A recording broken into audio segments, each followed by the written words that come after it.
Já, velkomin að Rauðaborðinu á Samstöðinni. Klukkan 4 á eftirmiddegi á föstudegi. Þá höfum við það sem við kallum vikuskemmt. Þá förum við yfir fréttir vikunar og fáum til þess aðstoð frá góðu fólki og þannig það í dag. Hér Elín Íris Fandal. Þú ert varaþingmaður Flokks fólksins, ekki? Já. Takk fyrir að bjóða mér. Já, velkomin.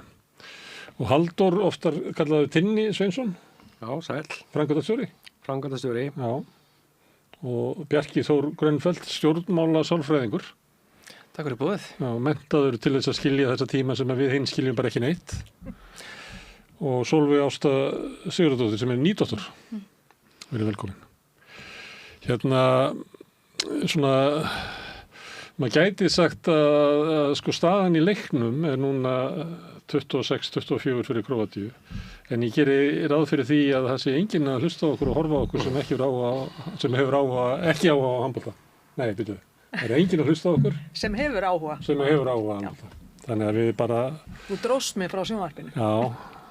Ég reyndar að giska á það að undir síðustu 5 mínúturnar þetta orðið svo erfitt að þá vil fólk svona skipta eitthvað annað og svo fer það svona dúf Já. til að sjá stöðuna. Já, maður getur orðið líkamlega bara þjakandi að horfa á íslenska landsliðið. Ef þetta fer illa þá bara getur fólk sleppt í horfa á EM-stofuna og horfa bara þetta í staðinn. Já, svo það, já. Já, það rosa, þegar tapleikir, það allir svo fúlir, það eiginlega alveg Já, mikið sársauki. Stórfurðulegt sjónvarpsefni.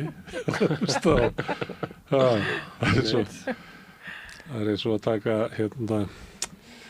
fá bílstjóra nummer 1 á Hreyfli, það var í gamla daga, hann var alltaf svo fúll, hann nú löngu hættur á bíla svo. Herðu, en eigum við að tala, þú fylgist með handbolta? Já. Þú svona njá? Já, jú, fylgist með.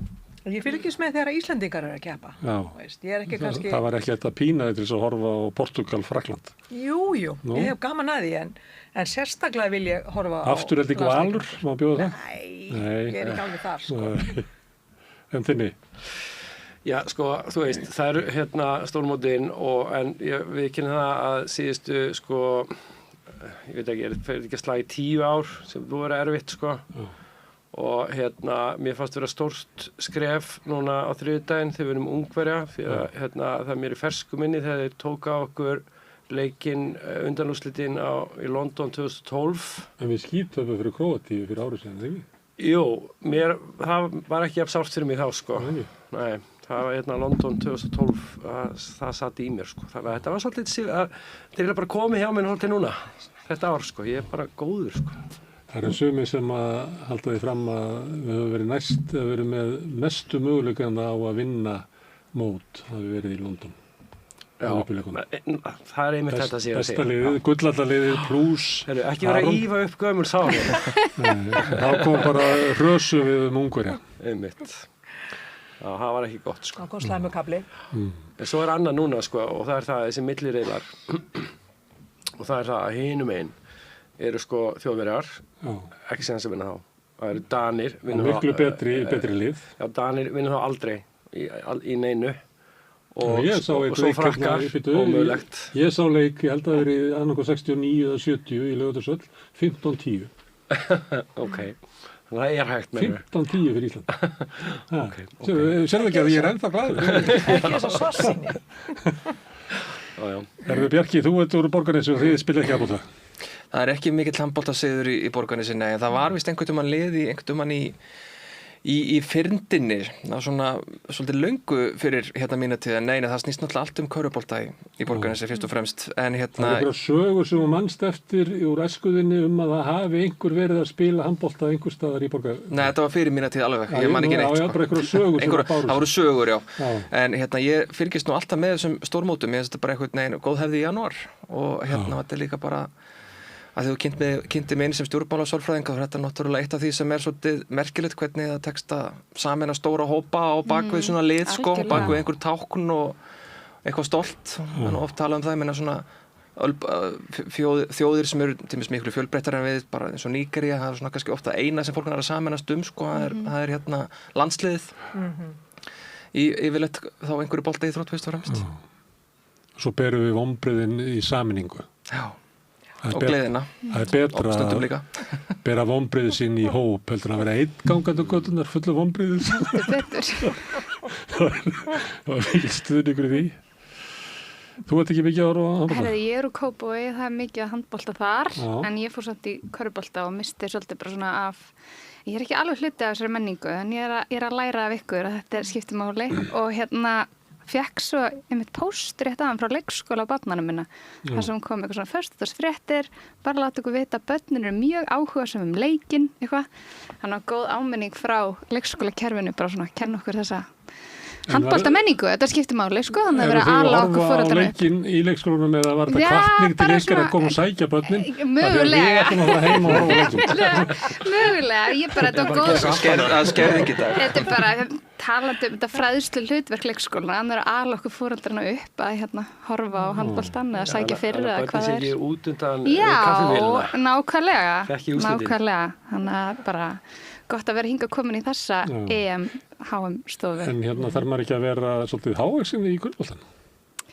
Sko, þegar ég var þarna 9 ára, þá einhvern veginn skiptaði ekki eins miklu máli, en ég get þó sagt að ég var svo fræg að fá að fara með Breiðablik að keppa við krakka á vellinum. Í gamla dag, við keyrðum og fengum að fara að spila við og horfa á körfubolta þar. Þar að fara inn á völlin og þar var eitthvað svona Macy's og eitthvað hamborgarastaðir og eitthvað sem maður aldrei séður.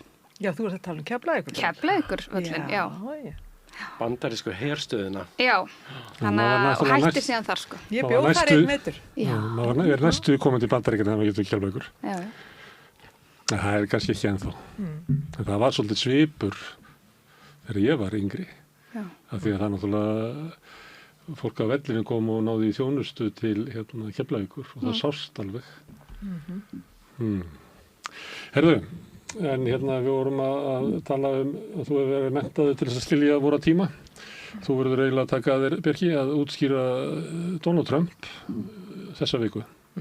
Sko, þegar stórt er spurt, ég sá í einhverju frétt að ræða Carney, forsætisráðherra Kanada, fór rosalega taugarnar á Trump og bara að því tilefni þá hvetur maður náttúrulega bara alla sérstaklega til að fylgjast með þeirri ræðu, maður er kannski ekki sammála öllu því sem maður setur fram, en setur svona fram eitthvað svona manifesto, svona miðstóra ríkja sem ætla bara eða hafa sætt sig við það að það er að verða viðskilnaði við Bandaríkin og þetta var bara gífurlega öflugt ávarp og svo kemur Trump og heldur ávarp á þessum sama fundi í Davos þar sem að elítur heimsins koma saman og ræða saman að hann Veður reyni annað. Já, ég náði ekki svona klára þessa ræðu. Ég einhvern veginn komst í gegnum fyrsta hálftíman. Ég held að hann hafi verið skammtaður hálftími, ég held að hann hafi farið 45 mínútur yfir það eða eitthvað ámáta. Og þetta var nú býstna svona samhengislaust sjálfshól, en maður fann strax í þeirri ræðu að það var eitthvað breyttur tónn með Grænland.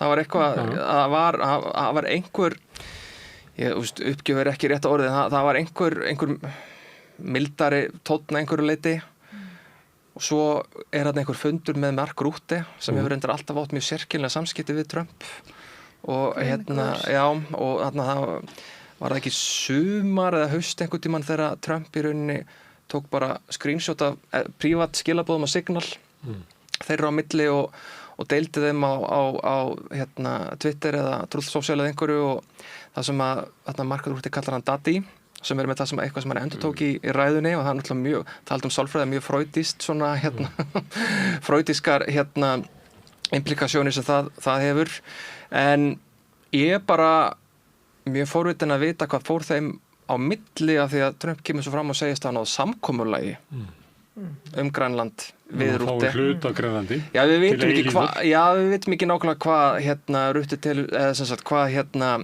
fór þeirra á milli en hann náttúrulega stundar þessa taktik ítrekkað að fer á einhverja prívatfundi sem eiga þá vantarlega verið einhvers konar vinnufundir fer svo út og blastar að það verði einhver frábær niðurstaða sem vantarlega hluta einhverjum póker en ég sá einhverja kenningur það að kannski fengið einhverja sneiðara Grænlandi samkvæmt þessu samkomulagi en ég veit ekki Grænlendingar vilja ekki kannast við það? Nei, sjálfsögðu ekki og ekki Mette Frederiksen heldur Þannig eitt í þessum yfirlýsingum hérna, því að það kemur líka fram að það hefur rætt norðurslóðir almennt, Já. Varnir norðurslóða og þá fór maður að hugsa hvað allir Rutte hafi verið á lóðunum líka endurreist einhvers herstöður í Íslandi eða svona miðað hvernig hann talaði. Jú, ég tók í hjó eftir þessu líka, hann talaði um the whole Arctic region. Þannig að ég veit það ekki, verður maður ekki bara vona að þetta skýrist eitthvað á næstu dögum, en ég veit það ekki. Þetta hljómar, hvað sem þetta hljómar þetta ekki vel. Nei.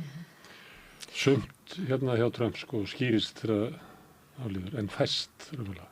Til þess allar yfirlýsingar hans í sambandi við hann sem búinn að koma á frið í Úkraínu. Maður rjúka eitthvað til og túlka það eitthvað staðar og svo kemur í ljós að röfulega hefur ekkert breyst, Já, einmitt. Einmitt, voða lítið að marka kallin oft, Það er líka svona óljóst hvað af hans stóru yfirlýsingum eru nú þegar fastar í lög. Eins og breytingar á varnarsamningi við Ísland, hvað samningur við Grænland umfang Bandaríkjanna, hvað má gera þar. Það tala hann segir it has to be ownership, hann talar að það sé sálfræðilegt við verðum að eiga okkur verður að líða eins og við eigum það, en svörin eru en þið hafið allt umfang og all réttindi til að gera allan fjandann sem að maður svo sannarlega setja spurning. Já, þannig að þetta er svona, já. En það hefur svolítið verið talað gera grína þessu Daddy dæmi 3, ég fæ bara óbrað, ég reyna að sjálfgreina mig, af hverju ég fæ svona rosalegt óbrað, en að benda á, það var aldrei Íslendingar sem sögðu Daddy, mér finnst eitt svona pínu húmorista því að föstudagur, er ekki bara mjög eðlilegt að rugla saman hvítum mönnum í jakkafötum, Rutte eða einhver íslenskur ráðamaður, hver sagði Daddy, það sagði einhver Daddy við hann og hann er bara fastur þar. En það kom leiðrétting frá ekki leiðrétting, það kom svona ídrekum frá Hvítahúsinu, hann hafi rauninni fyrir honum er Grænland Ísland, af því að Ísland með litlu, eða Ísland með litlu bara þetta sé bara Ísland. Ég lærði í Bandaríkjunum og þetta er eins og að vera stödd í ykkur svona grín, það er náttúrulega ekkert fyndið við þetta en það er föstudagur, af því að það er stanslust verið að segja þetta kvót og við þekkjum þetta öll úr Mighty Ducks myndinni Greenland is actually ice and Iceland is actually green, þetta er alltaf að maður segir frá Íslandi, já er það ekki Grænland og núna er það að gerast nú er þetta að gerast á í ræðu hjá forsetanum, ekki sem vísun í Mighty Ducks, heldur bara raunverulegt, Já, þannig það. Þetta er náttúrulega mikil breyting. Þeir nefndi varnarsamninginn og við erum náttúrulega með varnarsamning við þetta land sem að fer svolítið bratt gagnvart Grænlandi sem er líka með varnarsamning. Já, ég meina, og Ólafur Ragnar var í Silfrinu að mándaginn, tala um að vera nýtt forrit. Ekki bara hjá honum, heldur, hann var í raun og birtingamynd af einhverjum svona undirliggjandi stóri breytingu sem er vestur frá og það var mjög áhugavert en ég veit ekki, það er náttúrulega mjög svona freistandi að einmitt reyna bara að vera kyrr á hliðalínunni og láta lítið fyrir sér fara en ég er ekkert viss um að það gangi að eilífu ég held að það sem að kanadíski hvað var það, ráðherra? Forsetráðherra. Og hann er að mæla gegn því að svona play dead. Og svo, já, en hann er samt líka að segja standi í lappirnar og það er eitthvað svona sem að sá víðar núna í vikunni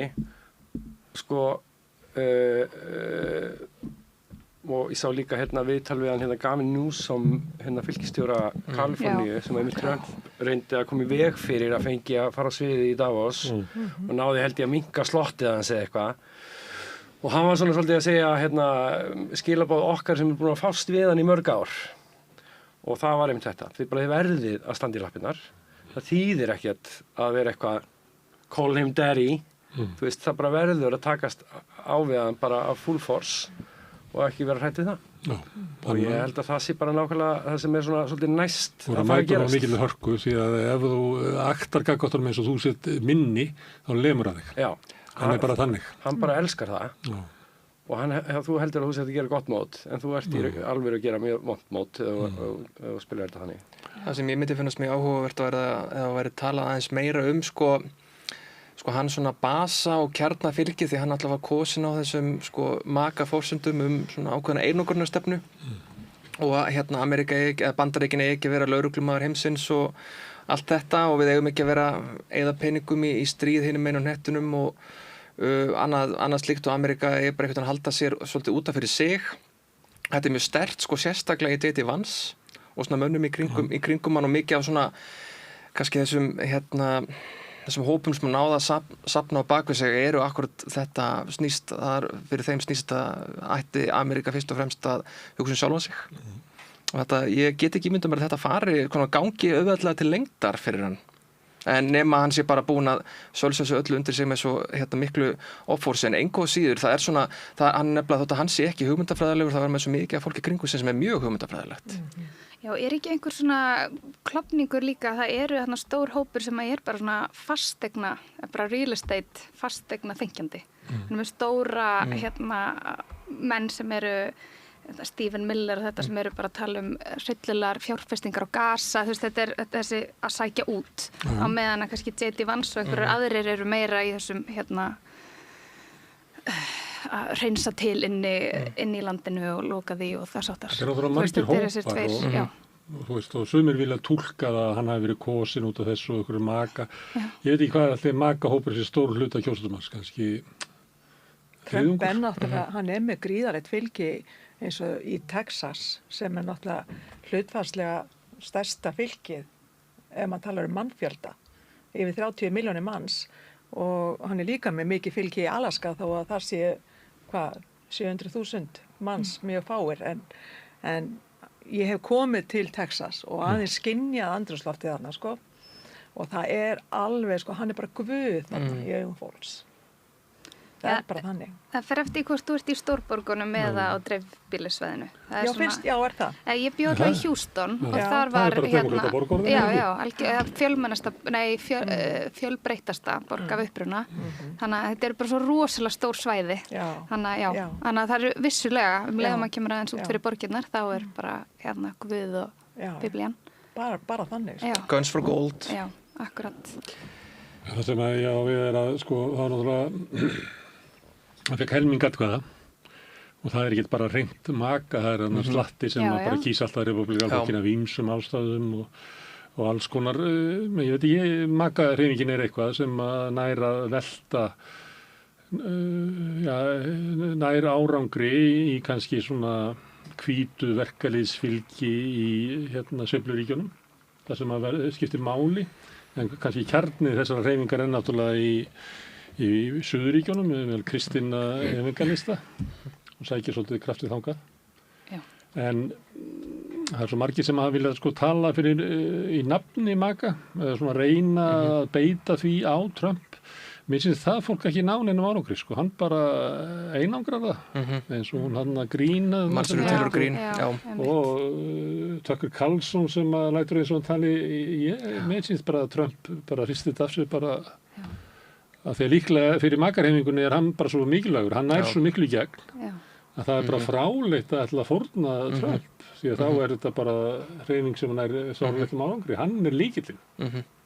Nei, ég meina þú sér það líka svo þegar Epstein-skjölin komu voru byrt hvað er lok síðast árið að byrjun þessa árs að svo náttúrulega byrjar allt þetta fígasko með Grænland sem að þú veist mjög líklega er einhver tenging þarna á milli að slá rykki augu fólks en þrátt fyrir það sko að allavega svona hluti af maka-hreyfingunni snýst þetta samsæri sem að Marjorie Taylor Greene og fleiri hafa talað þetta svona þessi furðulega QAnon heimsýn að heiminum sem stjórnaða barnaneyðingum og hans tilgangur sé einhvern veginn að svifta leiktöldunum af því og þetta er hugmynd sem nýtur alveg talsverðs fylgis ég er svo mikið með einhverja prósentu á það en fólk sem Marjorie Taylor Greene sko bara beinlínis kemst er kosin út á þetta og svo einhvern veginn þegar kemur í ljósa sko ef eitthvað var hann nú bara aðal potentátin í þessu samsæri ef það var þó til yfir höfuð að mér finnst bara mjög áhugavert hvað hann hefur greinilega algjört fullkomið tangarhald á republikanaflokknum alveg sama þótt að forsendur ættu að hafa gjörbreyst. Þeir sem andmælunum þeim farnast ekki vel eins og þetta þeir enda bara út í ykkur hotni og svo er líka spurning fólk sem að vera á þessari línu hvert ætti það að fara annað heldur það að fara að kjósa Newsom eða? Nei, alls ekki. Þannig að einhverju leiti þá hann með alveg ótrúlega sko, sterka stöðu gagnvart sínu og hann ennþá með hann náttúrulega með óvinsælustu forseta Bandaríkjanna. En forseta Bandaríkjanna njóta miklu meiri stuðnings í Bandaríkjunum heldur en leiðtogar Evrópu. Já. Hann með sko 5-falt fylgi í sinni þjóð á við Macron eða Keir Starmer eða eitthvað sem eru náttúrulega bara hljóta að vera bara í einhverju stökustu vandræðum að ná nokkrum sköpum hluti í gegn í sínum löndum. Já. Hann kom sér ótrúlegri stöðu og mætir svona fíl eldur til leiks núna í skipti 2 og bara hans lukka var að Biden skildi taka hann þú veist, þegar hann sóttist eftir endurkjöri fyrst því að maður bara sjaldan sé einhvern svona tilbúin eins og hann núna til að bara gera allt brjálað. Það bara eitt var búið af 4. Það eitt búið af 4 og sko maður vissi það með að við hvernig það var í fyrraskiptið að hvern einasta dag sem maður vaknar og kveikir á útvarpsfréttum og fyrst orðið bara Donald Trump, bla bla bla, Donald Trump, bla bla bla, því hann er alltaf aktífur, þú veit, á nóttunni hjá okkur. Þannig, og þannig er þetta búið að vera á hverjum einasta degi. Og náttúrulega þessi snúningar, sko, þú veist, þetta er bara ekki einu sinni eins og einhverju lélegri bók, sko. Þetta er svo, þetta er svo út í kú. Sáuð þið bréfið sem hann skrifaði til Noregs? Já. Að finnst það ekki Nóbelsverðlaun þá hafa hann eiginlega ekki áhuga á friði. Já, alveg. Tekur sagt ég að hafa áhuga á friði ef ég fæ ekki... Nei. Ég meina, ég er búin að stilla til friðar í 8 stríðum. Plus í hástöfum. Það var einhver kennari sem fór yfir svona leiðrétta málfræðvillur og ég hafði gaman að vitlausletur og eitthvað svona. En það næri líka kannski, ekki endilega fyrst og fremst, en þó að sameina þetta topp 1%. Og öll þessi auðjöfrar og billjónamæringar eru alltaf bara maka gull og stækka og gera heiminn okkar heimskari með sínum tækjum og samfélagsmiðla Ég meina þeir mæta allir bara Hvíta húsið til hans í dinner. Já. Þú veist, þarna Sáum Altmann og Tengdapabbi Brooklyn Beckham til að koma með annar málefnin. Nei, þetta er bara grafalvarlegt, þú veist, þannig að maður getur rýnt í hugmyndafræði og eitthvað en þetta er bara, auðvitað bara follow the money endalaust, en svo er líka átök með þetta út fyrir Bandaríkin inn í Bandaríkin sem að mun vonandi grafa undan einhverju, að þetta er náttúrulega bara skelfilegt ástand. Auðvaldi gríðilega sterkt þetta. Abbarsla. Mjög ánægð með sinn mann. Já. En það er alltaf fréttir snúast Trump og hann vill það. Þá kannski velti maður fyrir sig býtu maður að láta hennan heilað fyrir sig og maður er bara upptekinn af Trump en á móti kemur að hann er valdamesti maður í heimi og kannski, það var einhverjum daginn sem þetta er valdamesti maður sögunar því hann hefur dregið til vald til forsetans Bandaríkjanna sem er bara hefur verið valdamesta staða í sögunni. Þannig að það er bara engin verið valdameir en hann. Þannig að það verið svolítið skrítið að maður væri einhvern veginn að reyna að hugsa ekki Trump. Þetta er í hug, ég heyrði það daginn ekkert væri hættulegra en valdamikill heimskur maður sem telur sig vera snilling. Mér, ég vil nú kannski ekki segja að Trump sé heimskur, hann er það örugglega alls ekki, en mér finnst hann engu að síður vera ekki trúverðugur í málflutningi og manni uggar við þessum óknar völdum sem hann hefur einmitt. Það er bara þannig. En svo þið muni eftir No Kings mótmálurum fyrir nokkuð mánuðum síðan sem var farið voru mótmálundi því slagorði No Kings og hann sagði bara hvað meinið þið? Ég meina ég er ekkert kóngur, sjáu þið hvað ég þarf að hafa fyrir þessu saman. Ef ég væri kóngur geti ég bara gert það sem ég vil og ég fæ það alls ekki. Og byrti gervigrinda myndband af sér að fljúandi á Ormstóttu þess að hann dreifði kúk yfir mótmálið. Alveg rétt. Þetta er bara ekki hlæja þessu sko. Þetta er svo margt sem að gera sem að enginn getur eiginlega, þetta er ofklikkað sko. Þetta er eins og hvað hefur það verið kallað, þessi svona færni sumra eða þessi leið sem sumir fara, að bara vera alltaf að segja eitthvað nógu galið af því að við höfum áhuga á því. Við fáum að hlæja, þú veist. Hvað er þetta að kalla? Að þú kemur þínum grimmu hugmyndum í gegn með því að vera nógu kaotískur og fyndin á sama tíma. Þú veist, er þetta kaos-teóría eða hvað, þú veist, að því einmitt, við hlæjum sem maður náttúrulega þarf að gera. Ég meina þegar við talið við blaðamann held ég á New York Times sem var að tala fyrra kjörtímabilið. Og hann var eitthvað að segja, við hugsuðum þetta alltaf á kvöldi, núna verðum við að passa okkur, nú verðum við að vera með umfjöllunum heiminn sem er raunverulegur heimur og ekki láta hennar anskotast kall stjórna öllu fréttaumhverfinu. Og við sofnuðum alltaf með þennan ásetning. Svo vöknum við, það var helvítis fíblið búið að tvíta 3-4 sinnum yfir nóttina og allir farnir á eftir því bara eins og þess. Þannig að við bara réðum ekkert við þetta. Nei, og þetta var á fyrra tímabilinu sem að reyðlega bara fólk horfir á sem svona rólegheitta tíma sko. Nei, menn eins og fyrra kjörtímabilinu þá var farið að koma smá svona klopningur á milli hans og Fox News. Hann bara tveit það hvað honum finnst að Fox News að tala og þeir bara gerðu það. Já. Murdoch, talandi þeir sem setja sér á mótunum, Murdoch eins og hann ætlaði einhvern veginn að beita sér gegn honum. Því hann vanur því, hann keypti Tony Blair og hann búinn að kaupa stjórnmálamenn út um allan heim. Og hann hélt að hann væri búinn að kaupa Trump og ætlaði einhvern veginn að síðan til með því að stýra fréttaflutningi Fox. Hver vann það? Trump bara drap í Murdoch. Já. Þannig að þetta hann átti ekki breyki hann. Ekki neitt. Nei, og Fox News kom aftur með skottu á milli lappanna og orðin bara miðlinn hans aftur. Já, og nú hann hinn stöðin komin, stórli hvað hann heitir, hann kom einhver önnur svona Fox stöð sem var rosalega stór við hliðina á Fox af því að einmitt Fox misti hans fótana eftir þetta. Þá reis önnur upp við hliðina á eitthvað og bara, þú veist, að ná í bita. Sko, Fox News var stærsta sjónvarpsstöð í Bandaríkjunum og bara stærsta sjónvarpsstöð bara sögunar í Bandaríkjunum. Útbreiðslan á Fox News eftir einmitt fyrra kjörtímabili hjá Trump, sko. Þannig að það er ekkert lítið sem græddu á því að hanga í pilsfaldinu á honum. Já, akkurat. En ef við gerum tilraun til að tala ekki hann en tala samt það sem er að gerast, þá langar mér bara að segja því þú veist að nefna að þá sem að vera að tala að standa í lappirnar. Mér finnst flott hjá Kennarasambandi Íslands, þau voru með yfirlýsingu til stuðnings við Grænlendinga og Grænland og allar svo mismunandi bara verkalýðshreyfingar og fólk að nota sitt plattform til að tala. Þetta skiptir ótrúlega miklu máli. Sammála. Líka bara, við erum að taka þátt í sögunni.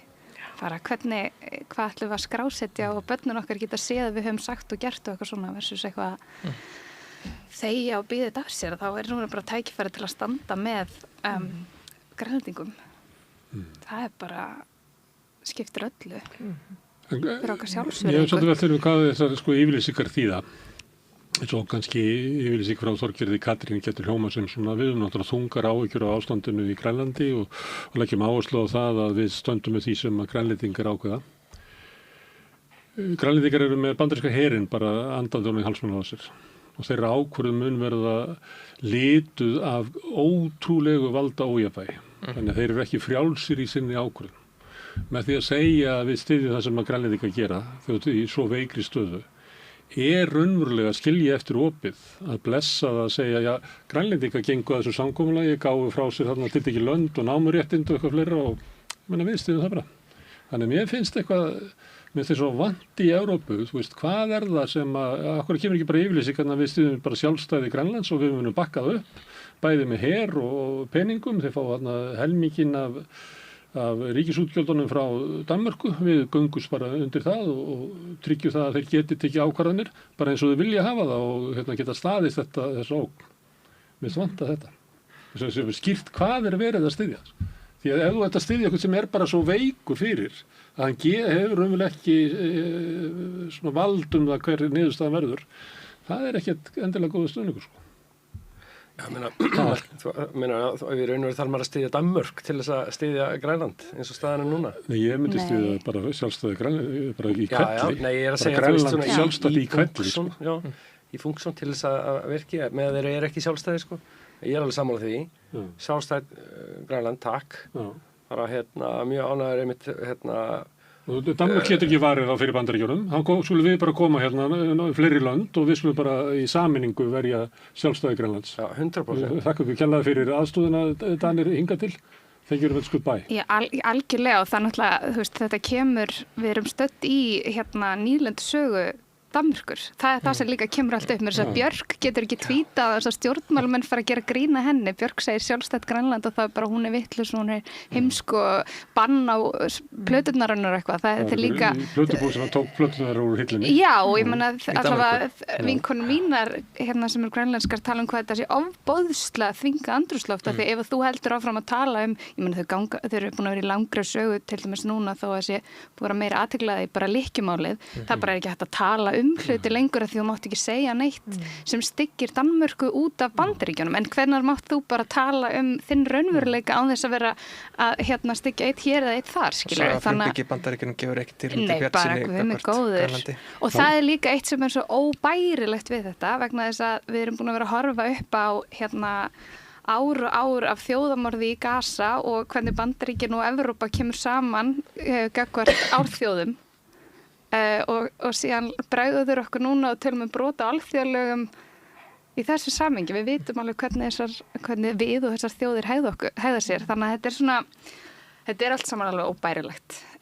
Og auðvitað finnst mér líka munur á því að vera verkalýðsfélagi eða kennarasambandi að tala við stöndum með Grænlandi. Það eru þetta, hér eru kennarar að tala sem er náttúrulega ekki hér en þeir geta samt sýnt og tala beint út. Já, ég menna og það má líka bara normalisera þessa, þú veist þennan díalóg, það er að segja svona þessa samstöðu með grænlendingunum, þú veist, þetta er ekkert eitthvað sem við Íslendingar erum eitthvað að segja alla jafna, sko, það mættum alveg vera að tala oftar þetta og í gegnum árin og sko, talandum Ólafur Ragnar var meira að einhverja skýrslu í Silfrinu, sem meðal annars kemur fram að þú veist, fyrirtæki og stofnanir á Íslandi hafa aldrei verið í neinu sambandi við, þú veist, systur fyrirtæki eða stofnanir í Grænlandi nokkuð skapaðan hlut. Það er bara engin díalógur þarna á milli. Við höfum aldrei eitt þessa brú. Við höfum það algjörlega eftir. Já, og við Íslendingar erum líka, eða vorum allavega til þessa svona svolítið fjarlæga Grænlandi, eins og nú nálægt okkur, sko. Ég hugsa að hafi margfalt fleiri farið til Danmerkur og Færeyja heldur til Grænlands. Þeir hafa verið svona svolítið fjarlægið þrátt fyrir að vera næsta land við okkur. Og mér finnst, sko í raun og veru, finnst mér Danmörk ekki hafa staðið sér sérstaklega vel gagnvart grænlendingum í gegnum tíðina. Bara alls ekki. Nei, alls ekki. Og vonandi verður þetta til þess að standa sér betur ef að ég meina liður í því náttúrulega bara eins og þú nefnir eru flugsamgöngur. Af hverju svona óheyrilega dýrt að komast þangað? Já, og líka flóið sjaldan. Flóið sjaldan, þetta eru bara mjög típist fyrir nýlendur að erfitt að hreyfa sig, erfitt að búa til samstarf með öðrum. Dóttur fyrir ekki Brím, kaupir kvótan. Já. Miklu hærra verði heldur en þau fá sko kvótan hérna á Íslandsmiðum og veiða það. Þannig að við veiðum eiginlega allan fisk við. Veiðum eiginlega allan fisk hérna austamegin við Grænland. Já. Og einu flugsamgönguna sem eru við austurströndina eru til Íslands. Ég held að séu mjög takmarkaðar samgöngur á milli sko Núk og Marsalik og það. Þannig það er svona svæði sem að er svo mjög náttúrulegt að það er bara, ég held að ef þú ferðu upp á hæstu fjöll á Vestfjörðum þá sérðu yfir. Það er svo stutt á milli. Það er góðu skygni. Ég lagðist eins og yfir, ég var í námi og lagðist yfir þegar að Bandaríkin er að kaupa Jómfrúeyjar sem að var minnst fyrir nokkrum árum. 1917 kaupaði Jómfrúeyjar af Dönum og þar hafði verið 100 ára sykurrækt sem er bara svona grimmilegasta þrælahald sem að finnst kalla mannætu eyjar af því að fólk lifði svo stutt. Og ég lagðist yfir svona dagbækur diplomanta sem voru að vinna í því að kaupa eyjarnar af Dönum og þeirra lýsaði fóru sko í 20 ára að tala við kóngana og tala við og það eru sko vísanir náttúrulega hlutlegt að því að huglegt að þeir eru dagbókafærslur en þeir eru að tala sko algjör blindu Evrópubúa og sérstaklega Dana á þeirra eigin grimmd. Að það eru spurningar til, bandaríski diplómatinn fær aftur spurningu, af hverju komið þeir svona illa fram við ykkar svarta fólk? Hvað mennur þau? Hann segir sko, einhverja stendur að það er besta tilveitin sem ég fann var, við höfum að drottningin hafi sagt, við höfum öll lesið Kofa Tómasar frænda. Þetta er hræðilegt hvernig þið komið fram. En þau sjálf voru með 100 ára sykurækt og margvíslegar nýlendegar. Þetta er náttúrulega það andrúmsloft sem er eimra af enn þetta í dag. Alltaf Bandaríkinu hryllingur. Fólk tekið tali út á götu, bara núna í vikunni eða í síðustu viku í Köpen og svona. Og það var spurt út í þetta, hvað finnst þér hefur grænandi eitthvað? Já, ég meina, mér finnst alveg að þeir megi vera með í því að finna út úr hvað að gera. Mér finnst með þess að... En aldrei, þetta er mér hug að þeir verði bara sjálfstæðir, sko. Hann líka með þess að þú tala bara við unga Dani, þá finnir maður alveg fyrir svona neikvæða viðhorfi fyrir grænlendinga, eins mér. Og svona white man's burden, svona sannfæringum að þau verði að sjá þau því annars fer allt í vitleysu og grænlendingunum að því þau eru raunverulega bara börn. Kannski eru við svona líka, þið kannast við að Íslendingar börðast mjög gegn því að það var svona hvað kallar það, mannlegir dýragarðar. Það sem verið að sýna fólk hérna og þaðan, við erum Kaupmannahöfn, og þá voru Íslendingar á einu bás, Grænlendingar á öðrum. Íslendingar stóðu ekki upp og sögðu hvaða hneyksl er þetta að vera að sýna fólk eins og eitthvað svona aðra dýrategundur og eitthvað fleira. Nei, þessu er bara við höfum ekki heima þarna. Sko. Þið getið hort á Grænlendingana og fólki frá Jómfrúaeyjum og svona, en við erum eins og þið. Þannig að við erum nú svolítið verið þarna, sko, ekki.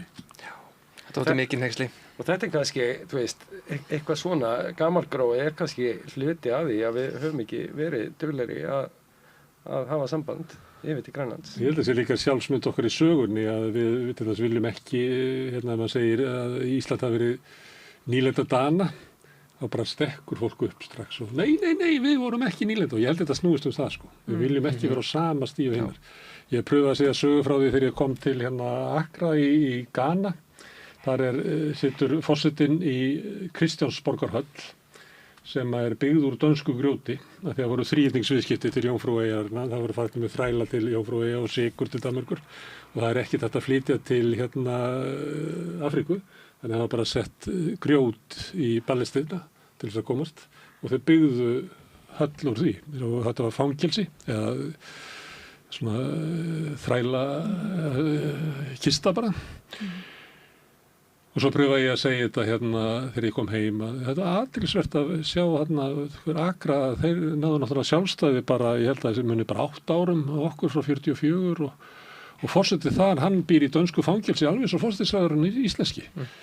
Og ég tók bara eftir því, það hefði engin áhuga á því að tala, þú veist, ég var svona svolítið að kanna bara hvernig Íslendingar bregðust við þessu. En þetta var bara svona nefndi þessu ekki, sko. Bara svona samanburður að við séum hugsanlega bara á sama stíi. Ég var að segja að auðvitað ættum við að hafa miklu meira samskipti bara við fólki í Vestur-Afríku sem að við erum alltaf að sleikjast upp og fá að vera á borðinu með einhverjum nýlendu herrum. Hvað erum við að gera þar?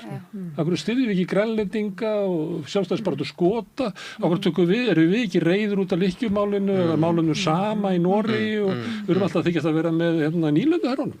Það er þessi algjört mein í þjóðarsál Íslendinga. 100%. En svo var náttúrulega þetta Vestnorræna ráður einhver tilraun til að gera það, sko, það sem eru Grænlendingur og Færeyingar með okkur. En ég veit ekki, það mætti örugglega gera það miklu meira. Algjörlega og bara við vorum að tala upp í háskóla, þú veist, það væri hægt að læra grænlensku, að vera meiri fræðimannaskipti, þú veist, það er svona tákgrannir hlutir líka sem að skipta máli, þessi sýnileiki og þess áttar. Kemur reglulega til það, sem mann svona aldamótin, þá var að tala sko, heilbrigðisþjónustu, við getum boðið þeim að því að Grænlendingar þurfa að fara til Kaupmannahafnar, sko, sem er eiginlega fánalega langt, sko. Það var ýmislegt sem var þetta að bjóða upp á. Þú veist, því að Grænlendingar eru bara 56.000, þannig að það er kannski óeðlilegt að þeir byggja upp einhverja fullkomna heilbrigðisþjónustu á öllum sviðum. Við getum ekki einu sinni gert það, við sendum fólk á Karolinska og þannig að við getum einhver leit orðist, en það var eitthvað svona rætt þetta einhver tíma, svo bara gleymist þetta.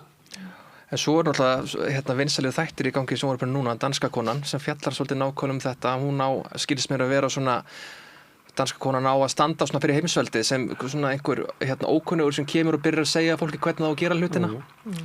Ég mæli með þau eru ekki búin að horfa á þetta. Mér finnst þér stórkostlegir þættir. Það var Ég er mjög gaman að þeim. Já, þetta geggjaðir þættir og þegar sögðu frá því Benedikt og Ólafur, höfundarnir. Það sýndi þetta eitthvað staðar í Lettlandi eða Litáen og fyrstu 2 þættina og þar sko stakk fólki við alla bros og vör og þeir tók þetta bara mjög bókstaflega því að danska kona var einmitt Rússland sem kom í húsi og var svona yfirþyrmandi en nákvæmlega sem vildi hafa vit fyrir þér bara nei, ég er ekki rétt að við en þeim fannst það geggjað sko en þau tók þetta ekki, þú veist, þeim fannst ekki að fyndið og okkur finnst sko en þannig að þetta bara einmitt, getur tekið ýmsa myndi greinilega en svakalega vel heppna og mér finnst svo fyndið sko hvað hún er alltaf hneyksluð á því að við tölum ekki dönsku að því að það er ekkert svo langt síðan að ég var í Danmörku og þá var fólk bara hissa á einmitt þessu að því að mér gengur mjög illa að skilja dönsku hún breytist bara í eitthvað svona suð þegar ég er búin að heyra hana smá stund það er ekki hægt að skilja sko nei það er náttúrulega nokkra mállýskur en þarna var fólk sem var beinlinis hissa og jafnvel hneykslað býttu talar ekki dönsku er ekki kennd danska í skólanum veist, var þeir ekki kennd danska þannig að ég tengdi svolítið við þetta líka sko. En ég er að meina þetta, það er ekki hægt að skilja dönsku það er stundum, það er kannski langt sem það hefur verið, þá eru kannski forsætisráðherrar Norðurlandana, sitja við borð og ræða saman og allir tala sitt móðumál og Íslendingarnir tala eitthvað svona skandinavísku en Daninn tala náttúrulega sitt móðumál og maður tekur alltaf eftir því þegar Daninn er að tala að það er bara blank og það skilur engi hvað maðurinn er að segja því að ég held að þetta sko Danir sem hættir að skilja hvern annan sko fólk frá Jótlandi er hætt að skilja fólk frá Sjálandi Já, það er þess að mállýsku sko og sérstaklega fólki í Kaupmannahöfn ég held að það sé Ég spurði Einar Máin sem hann fyrir að lesa hann kemur náttúrulega með svona sína dönsku sem hann læriði svona 1970 og það er bara yngra fólk kemur til eins og bara fyrst að ævindir þetta hlusta á hann það er svo hlusta á bara löngu dána langömmu sína sko þannig að danskan breytist ógeðslega hratt En við ættum náttúrulega að geta sett okkur aðeins í sko þessi spor, grænlendinga sérstaklega á annara þjóða því að náttúrulega Danir eru svona hvað sem við kallum að nýlenduherra eða eitthvað annað eða eigandi Ísland sem í hjálendu eða eitthvað slíkt að þú veist þessi svona þessi valdadínamíka sem að þú veist minnhlutakomplexinu sem að við fáum stundum í samskiptu við það og svo líka svona þessu svona, er þetta ekki kallað stórdanahátturinn gagnvart okkur, þú ættir að geta sett í þessu spór gagnvart Grænlandi líka, því að ég myndi ykkur sko valdamismurinn er ennþá meiri miklu meiri og svo líka farið aðeins fenni yfir þetta hjá okkur og einhver kynslóðmunur þar á, ég er ekkert vissum að kannski þessi sárist eins djúpt og þau kannski gerðu kannski hjá lýðveldiskynsluðinu og slíkt sko en þetta er eitthvað sem að við mættum vera miklu með þetta held ég Þetta er náttúrulega ekki herra þjóðin lengur sko ég held að þú eru að vera sko yngri en ég til þess að upplifa eða eldri en ég til þess að upplifa Dani á einhver leyti herra þjóð sko ég man þetta svona aðeins á mömmu og svona þetta er 81 en ég lítur einhverju til Dana sem einhverju herra þjóðar í dag Íslendingar Þetta er bara eins og kurtana land í Evrópu. Já, og núna í þessu máli, öllu grænlandsmáli, þá allavega ég minnist þess ekki hafa heyrt talað svona mikið konungsríkið Danmörk og þeir segja alltaf konungsríkið Danmörk, og en hingað til bara Mette Freyriksson alltaf að tala Danmörku og þau sjálf alltaf að tala Danmörku en svo, heyrðu, nú þurfum við vist að tala Grænland líka þá erum við konungsríkir við höfum verið í þannig sambandi sko Mette er ekkert yfir Grænlandi það er bara ríkjasamband En þetta hefur náttúrulega verið rannsakað líka þetta vandamál með Norðurlöndin og þau hafa yfir sér einhver svona ímynd sakleysis og við lærum ekki nýlendusögur þeirra, við lærum ekki að Svíþjóð, Danmörk, Noregur, nýlendur þeirra víða allan heim og það er líka bara eitthvað sem við erum alltaf að glíma við að ég held nú þú stjórnmálasálfræðingur að þegar tala norrænt samstarf að þá hljómar það mjög fallega held ég í eyrum flestra, það er alltaf eitthvað svona jákvætt, er það ekki? Eða svona, já, eins og Norðurlöndunum eða eitthvað slíkt, en Norðurlöndin eiga bara grimma ljóta sögu. Það er, og ég menna, hún er að raungerast líka í svakalega harðri landamærastefnu og svo framvegis, þannig að þetta er, þú veist, það er líka hluti af því að það er búið að skapa ímynd sem er bara mjög lífseg líka hérna hjá okkur. En svo hef ég svo mikið áhuga því hún nefndir þetta hérna með að Íslendingar hafi sagt við og mikið verið í búrunum eitthvað svona. Mér finnst það líka vera hluta. Ég veit að yfirlýsingar geta verið kannski flóknar og stundum eru þar tilgerðlegar og allt það. En þú veist, voru það allir sem að sögðu þetta? Voru einhverjir sem voru ekki á þessu máli? Í sögunni getum við í dag haft það til leiðsjónar að segja eitthvað, að leyfa ekki aðal frásögnin að vera höfum þau í búri en ekki við. Ég held að það veri enginn sem að tók eina breiðu afstöðu. Sko. Þetta var náttúrulega að vera að skrifa þetta bara í blöðunum og Íslendingar sendi okkur mótmæli. Já, það var náttúrulega bara... Þótt ég sé gamall, þá var þetta fyrir mína tíð. Já, það var náttúrulega bara menntu yfirstjætt sem var í námi í Danmörku. Hvað sagði almenningur? Það munum við aldrei fá að vita endilega nema kannski leynist í einhverjum bréfum. Hann hafi ekki rödd, nákvæmlega. En það talar allavega, það reynir að vera svona eitthvað leiðastef fyrir mann. En mér finnst Íslendingar mættu í sinni utanríkisstefnu vera að njóta þess svolítið að vera smáþjóð. Við erum náttúrulega með fámennustu hópunum sem eru með sjálfstæði. Bara við náum ekki 400.000, það er bara, við verðumst ekki náði. Ég held að sé að fækka. Við finnst að styðja bara, ekkert að skammast okkur fyrir það, að styðja bara frelsisbaráttu Færeyinga og svona, við erum ekki að bíða eftir þessi allir í Færeyjum sammála því og við erum að styðja Skotana og Katalónumenn og Grænlendinga og við erum að segja bara hættið að hanga í þessum stór ríki, við erum bara sýnt að bara fámennir hópar geta bara vel verið sjálfstæðir.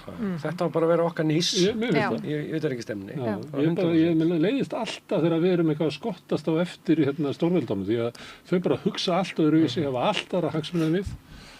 Já, og taka ekki tillit til okkar þegar til kastana kemur. Bara ekki neitt. Þannig að það er þetta með að standa í lappirnar. Þetta ekki sem muna hvað landið heitir, sko. Nei, einmitt. Já, með einhverja eftiráskýringar úr Mighty Ducks. Herðu, stjórnmálasálfræðingur, miðflokkurinn fylgi hans vex? Já, þetta betur 22%, var það ekki síðast? 22,2? Já, það er bara góður árangur á þeim, en maður tekur þessu náttúrulega bara með svona eðlilegum fyrirvara. Þetta er náttúrulega flokkar rís oft upp á svona miðjukjörtímabili þegar það kannski einhver óánægja með sitjandi stjórnvöld byrjuð aðeins að krauma. Píratar fóru upp í 36% eða 40%. Voru þar í 1,5 ár, sko. Já, þannig að ég einhvern veginn, það er mjög áhugavert að sjá, það verður mjög áhugavert að sjá hvar miðflokkurinn toppar. Svona hvað er hæsta prósentan sem að hvaða hlutfall þjóðarinnar getur gefið sig upp á þennan flokk á einhverjum tímapunkti. Hvort það risið heldur áfram, ég veit það ekki. Það fer nú kannski svolítið eftir í hvort að hinir hægri flokkarnir nái sér á strikk. Sjálfstæðisflokkurinn í 13,5, það lítur nú að vera gusta ansi mikið Valur núna. Ég var reyndar, ég sagði einhvern daginn að því ég sá að Sjálfstæðisflokkurinn var að auglýsa Valur til sölu og mér finnst það að vera lítur að vera svona formlegur endir 20. aldarinnar. Svolítið svona freistni fyrir miðflokkinn að kaupa Valur. Já, það væri bara mjög flott, sko. Það hljóta að vera eitthvað ríku kallan. Já, ég veit samt ekki alveg hvort að miðflokkur sé nógu skipulaður til að halda úti. Mér finnst að Sjálfstæðisflokkurinn gat ekki haldið úti svona húsnæði, þá er ekki við sem að miðflokkurinn geti það, sko. Freistnivandi þeirra var að þeir ætluðu að græða á þéttingu byggðar, græddu þar alveg bara 800 milljónir held ég, en svo var fundur og það mætti ekki, því þeir voru búin að selja út bílastæðin og fólki sem mætir á fund hjá Valur tekur ekki strætó og ætlast til þess að geta bara lagt fyrir framan og það bara er ekki bílastæðina, þannig að það er ekki hægt að halda fundi í Valur lengur, þess vegna eru þeir Hilton og hingað og þangað. Var Valhöll byggð í sjálfboðavinnu?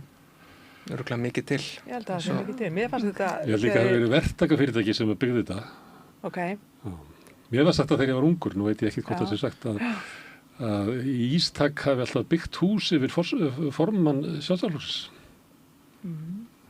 Mér fannst ég heyrði þetta hafi verið sjálfboðavinnu og í mín augu og eyru þá hljómar þetta eins og sé fara að kreppa að hjá Sjálfstæðisflokknum fjárhagslega. Nei, er ekki með alla hýslu fullar eftir söluna hana á lóðinni? Það eru mikið tap á rekstrinum í flokknum. Þeir var skuldlausa í hruninu en þeir voru að byrja að skulda 800-900 milljónir sem voru veð í Valhöll. Þannig að það kostaði gríðarlega fjármuni að halda flokknum gangandi á eftirhjúsárunum.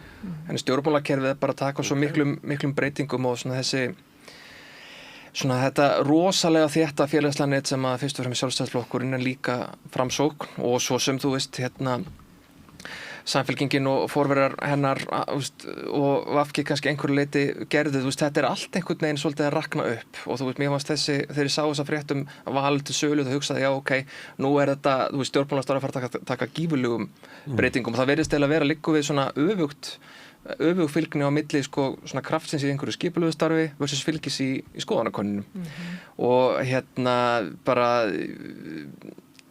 ég veit ekki, ég held að miðflokkurinn, þegar þú nefndir hann í upphafi að svona ég held að velta svolítið á því líka hvað það gerir í borginni, það einhvern veginn búið að tromma upp svakalegt að sé oddvita kandidat að koma sem verður alveg til flokknum til svo mikils sóma og svo einhvern veginn bara kemur hann ekki, þannig ég er búin að vera alltaf verið með hvort þeir hafa bara verið að blöffa, það svo ekkert búin að finna neitt, þrátt þeir hafa eiginlega sagt að þeir væru búin að finna eitthvað. Ég vil ekki segja hver það er. Nei, og það líka þeir ætlaðu að kynna bara miðjan janúar, eða fyrir miðjan janúar og nú eiginlega bara komið seinni út í janúar. En Helgi Ás bauð sig fram í eitthvað. Sagðist hann ekki að sækja sér öðru sæti? Okay. Sagði það, hann var einnig viðtalið á mér, hann vildi ekki alveg svara því. Okay. En hann svaraði, ég spurði hvort hann hefði gert kröfu að vera oddviti, hann neitaði því. Okay. Heldur öllu opnu. En ég held að Sjálfstæðisflokkinn og sveitarstjórnarkosningarnar núna eru gríðarlega mikilvægar fyrir hann til þess að svona mögulega ná vopnum sínum aftur því þau alltaf eru með menn út allar koppagrundir sko og koma oft svolítið sterk út svona ímyndarlega eftir sveitarstjórnarkosningar þannig að þau þurfa að halda rétt á spilunum þar til þess að þú veist geta síðan byggt á því fyrir næstu þingkosningar. Það gekk ekki nógu vel síðast. Sveitarstjórnarkosningar voru haldnar held ég bara 2-3 vikum eftir að Íslandsbanka hneykslið sprakku í loft hverju keyptu Íslandsbanka. Það er mikil áhrif. Þeir sem voru í framboði til þessi Reykjavík fyrir Sjálfstæðisflokkinn hafi upplifað að Bjarni Ben hafi tekið að þeim 2 borgarfulltrúa. Það var alveg mikið svona andstreymi gegn flokknum. Flokkur fólksins er ekki að vinna skoðanakannanir. Nei, Flokkur fólksins hefur svo sem ekki skorað hátt í skoðanakönnum frá upphafi. Já, verið fyrir ofan 5%. Já, en svo ég noti nú bara orð Kolbrúnar Áslaugar Baldursdóttur að þá eru kjósendur okkar ekki endilega þau sem eru í tölvunum og nota og kynna sér skoðanakannanir. Þetta er sami hópurinn og var kannski í mælingu fyrir árið síðan, þá voru þau að mælast með 9 og 10%, nú voru þau með 4 komið eitthvað. Það er samt að gefa þetta kynna að það er ekki að koma til eitthvað fylgi. Nei, ég segi nú samt og hef einlega trú á því að við munum mælast herra heldur en þessar tölur að sína. Út af framtækinu, út af öllu því sem hefur verið gert og það er bara mjög sýnilegt, það eru komin 460 hjúkrunarrými á borðið sem verður unnið að og það er stemt af 1500 fyrir lok kjörtímabilsins og það eru 3 ár eftir. Og það er líka að mínum mati bara næstum, já ég segi bara ámælisvert, þetta niðurrif sem hefur verið gagnvart mínu flokki. Að þið sé tala til ykkar öðruvísi heldur en annara? Já, mér finnst það. Að Inga fái annað trítment heldur en Katrín Jakobsdóttir segir það. Já, mér hefur fundist það og gott þú nefndir Ingu vegna þess að ég gæti ekki beðið eftir að fá að tala aðeins um hana Ingu mína. Inga er fallbyssa í pólitíkinni og þá meina ég að það alveg fullkomlega á jákvæða nótum. Hún kemur bara inn að krafti og lætur á sig bera og fylgir sínu verkum eftir og veldur, hún nuttar stjórnarandstöðuna öfugt, svo ekki sé meira sagt. Og fjölmiðla líka eins og MBL og þessa fjölmiðla sem hafa verið að tala svo ekki sé meira sagt neikvætt hana og flokkin. Ég gekk í flokk fólksins þegar hann var stofnaður út af því að mér finnst málstæðurinn göfugur, mjög göfugur og það var svo mikil þörf á hann. Þessi hópur sem við erum að berjast fyrir, öryrkjar, fátækir og fólk sem er orðið fullorðið, það er bara það var orðið gríðarleg vöntun á þessu afli og við erum að vinna mjög vel og búin að ná miklum árangri. Það er ekki alltaf nóg. Ég meina að það Framsóknarflokkur var í síðustu kosningabaráttu. Við erum búin að gera þetta og við erum búin að gera þetta. Það sem skilur okkur að frá Framsóknarflokknum er málefni, finnst mér. Ég hef alltaf litið á flokk fólksins. Það er ekki allir sammála mér inn á flokksins sem er allt í góðu sko, en ég hef litið á hann sem svona þverrpólitísk samtök með þetta göfuga markmið í huga, fólkið í landinu. Þú ert í Ölfusi, ætlaði að bjóða frá þar? Ég mun taka þátt í bæjarstjórnarkosningum í Þorlákshöfn. Í okkur samfloti með öðrum flokkum. Samfloti með Samfylkingunni. Það er Samfylkingin og það er nú ekki búið að ákveða nafnið, Samherjar eða Sameinaðir og ég mun taka þátt þar. Mér finnst það bara í raun og veru eðlilegt í ljósi... Ekki Ö-listin. Ekki Ö-listin, eins og R-listin. Ö-listin. Nei.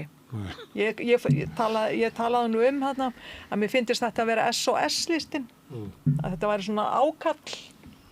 En ég vil sjá til hvað við segja. Er þetta nýrlisti eða þetta er nýlisti í Þorlákshöfn, já. Okay. En er hann ekki fegna vinsæll bæjarstjórnarleikar, Elliði Vignisson, nýkominn frá EIM? Elliði er góður maður og ég hef átt mjög jákvæð samskipti við Elliða. Er hann vinsæll? Hann er umdeildur. Hann er umdeildur. Það er uppbygging í Ölfusi, segir hann. Já, það er einmitt eitthvað sem fer fyrir brjóstið á mörgum og það er á meðal mér og það er þessi gríðarlega hraða uppbygging á meðan að innviðir, það er ekki haldið utan innviðana leið og þá á ég við sko, það er ennþá sami kjarnin. Reyndar lagði hárgreiðslustofan upp laupana og það er engin hárgreiðslustofa og það er sama litla búðin og þessi miðbær sem var auglýstur og verður náttúrulega í veruleika, hann er þröngur og það vantar bílastæði við hann og það eru komin hann að risa 5 hæða blokkir, alveg uppi vegamót og ofan í kvilt og þetta er svo einhver megin öllu svona þétt saman. Þú er æðuburðugangur í þessu hann. Mér finnst það alveg hygglust. Er þið búið að loka hárgreiðslustofunni? Já. Ég held að þú sétt hérna svo sem er komið hérna á rauðaborðið sem er með athyglisverðasta hárið. Hvað er? Já, ég þurfti að leita annað og þess vegna er ég nú með grátt í rótinni sko. Af því að ég þarf að leita annað og þá fer ég sjaldnar. Hvað hét stofan sem lokaði? Hún hét Klippikompan. Klippikompanið. Við erum Klippikompanið aftur í Ölfus. Já. Þegar við talaðum með þessi svarið hérna, rifjast upp með að tala með að ykkar fylgjendur hafði ekki verið að svara konunni. Þegar ég var ungu blaðamaður og var að vinna hjá pappa Tinna, þá gerðum við kannanir á DFF og þá var borgaraflokkur Alberts Guðmundssonar að svona missa flugið. Og ég hringdi í Albert og sagði, þið eru bara með 3% í konunni. Nú, hvenær verður þessi konu gerð? Já, við gerum hana bara núna helgina. Já, þá var allt mitt fólki spústað. Þetta er besta svarið svona að réttlæta slæma niðurstöðu í konunni. Smá Trump í þessu. Já, svolítið Trump í þessu. En flokkur fólksins hefur alltaf í kosningabaráttu bætt sig á lokametrunum, sko. Þannig að það er alveg rétt sem þú sagðir áðan. En hann hefur aldrei áður komið inn í kosningar verandi í ríkisstjórn. Nei. Hann hefur alltaf verið áskorandaflokkur. Já. Þannig að það er, og flokkar svona sem eru, ef maður ætti að raða saman þá myndi maður ekki að fara að skoða danska þjóðarflokkin og fleiri sem hafa lagt áherslu á svona uppbyggingu velferðarkerfis, stundu fyrir innfætt en ekki að flutta. Að þá hafa þessi flokkar yfirleitt þurft að borga dýruverði að vera í ríkisstjórn. Það sé næstu í regla, þannig að þá eftir að reyna á þetta. Við erum eftir að réttu kútnum í skoðanakönnunum. Ég er þess fullviss. Já, en þetta er svolítið sérstætt að sjá þetta. Samfylkingin er á flugi, Viðreisn heldur sínu, en flokkur fólksins sko tapar á stóðansættarinu. Maður tengir ekki alveg við sko verkríkisstjórnar. Það er kannski, þú veist, miðflokkurinn hefur kannski einhver áhrif þar sko, af því að þeir einhvern veginn eru að soga til sín. Þetta sé svipaður kjósenda mengi. Já. Þeir voru búin að soga til sín einhvern veginn sjálfstæðismegin og framsóknarmegin og svo núna er einhvern veginn komið að flokks hérna fólkinu öllu. Þú veist, þannig að hérna... Sigmundur með rörið komið í öll glösin. En ef ég man rétt þá sína hérna þessar kosningarafsnir samt að sko kjósendur Flokks fólksins séu svona tiltölulega miðjusinnaðir. Kannski ekki svona örlítið hægra megin en ekki mikið sko. Þannig að ég get alveg trúið eitthvað þessu fylgi og líka bara að fara til samfélkingarnar.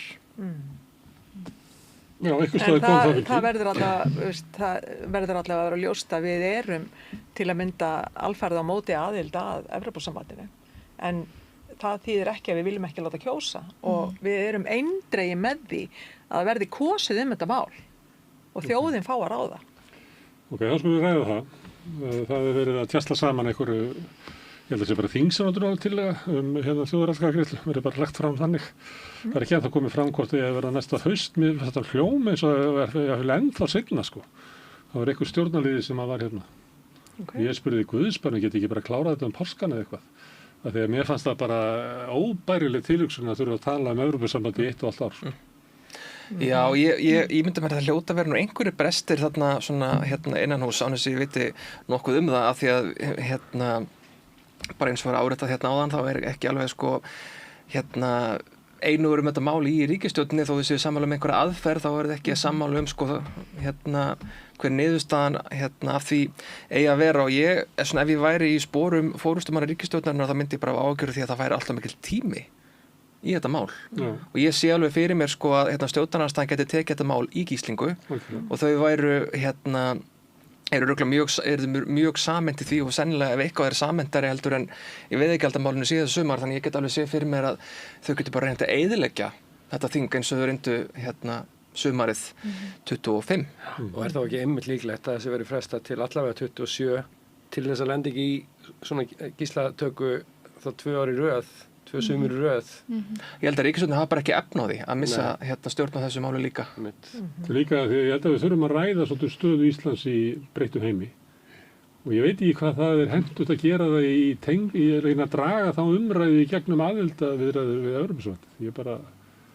Ég held að vera svo mikil skekkja í allri umræðu. Nú verði bara... Já, það nú þegar einhvern veginn komin skekkja í þetta, þú veist, að vera að svona klína þessu tvennu saman, sko, annars vegar Trump og Evrópu og NATO og því allu og svo ESB aðaldinni sko. En mér finnst ríkisstjórnin stoltið þurfa að svara því sko, hérna, ef að svar þjóðarinnar já, höldum þessum viðræðum áfram, hvernig á þá að framkvæma þessa viðræðu með ríkisstjórn sem ekki einhuga málið, af því að þeir í þessum viðræðum þá hlýtur ríkisstjórnin þurfa að setja fram einhverja ákveðna kröfur, skilurðu, ákveðna stefnum það, hvernig þessi samningur að líta út, hvað gerum við kröfum einhverju undanþágur og hvað undanþágur og hérna svo framvegis. Þannig hættan að ríkisstjórnin núverandi lendi þá í sömu stöðu og sko síðasti ríkisstjórn sem að hérna fór í rauninni sömu vegferð á Þinn flokkur bara leystist upp. Já, að hluta til á þeim tíma. Ég held að bara ef maður tekur hvað margir hafa hætt í VG þið er bara Íslandsmetið. Það bara leystist upp flokkurinn hann. Já, en hérna náðu sér nú samt saman aftur líka og það var nú hérna þetta fólk fór náttúrulega í ýmsar áttir sem fór út af ESB sérstaklega. Það hljótur að vera mörg fordæmi í öðrum löndum. Segirðu að sé ekki einhugur á meðal ríkisstjórnarinnar? Þegar þú varst að segja Nei, ég var að segja sko þó að sé einhugur. En við viljum kjósa. Já, meinar eftir á. Þeir eru búið að segja að þessi búið að samþykkja að fara og þá þarf ríkisstjórnin að leiða aðildarviðræðurnar og með ykkur borð sem að vilja ekki fara inn í Evrópusambandið. Já, við náttúrulega fylgjum ríkisstjórnina sjálfsögðu í því ef að búið að kjósa og þjóðin vill aðild.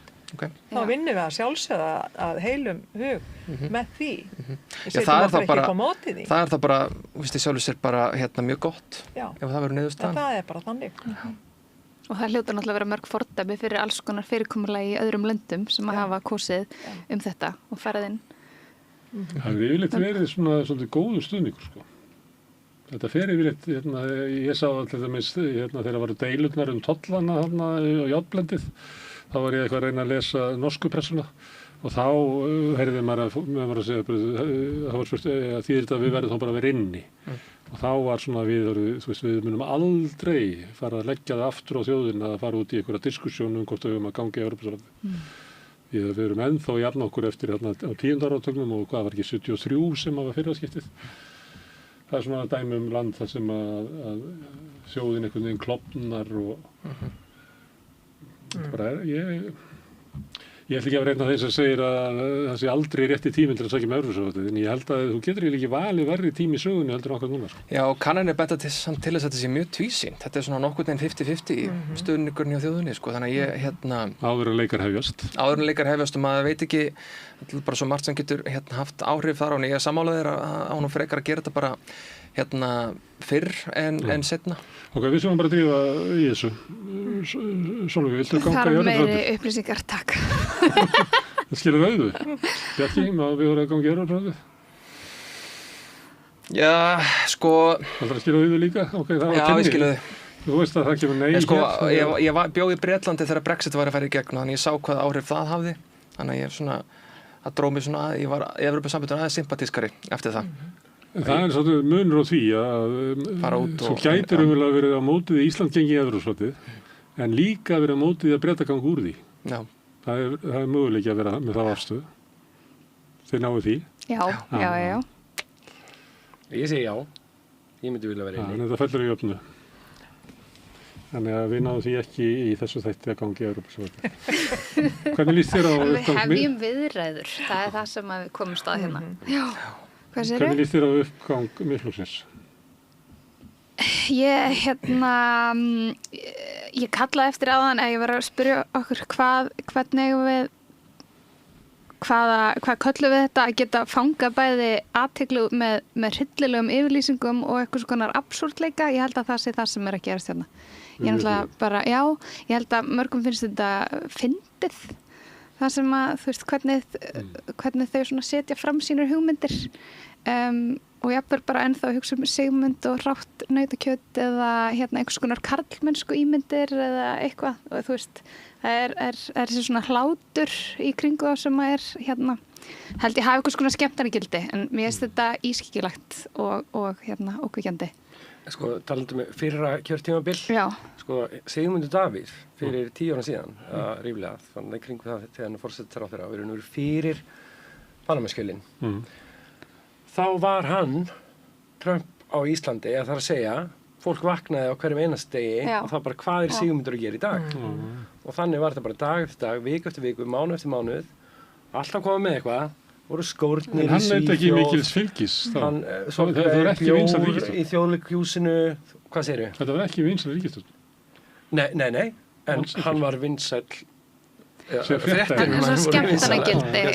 Já, bara eins og núna, þú veist, hann er með svona kannski tiltölulega lítinn hluta þjóðarinnar en samt svona áberandi minnihluta sem alveg dýrkar hann. Já, einmitt, og hann byggir á þessu, sko, og veist, hann fór sleikti sárin í nokkur ár og svo einhvern veginn snýr hann aftur, einhvern veginn aðeins búin að tjúna sig til og er núna til í næstu orustu.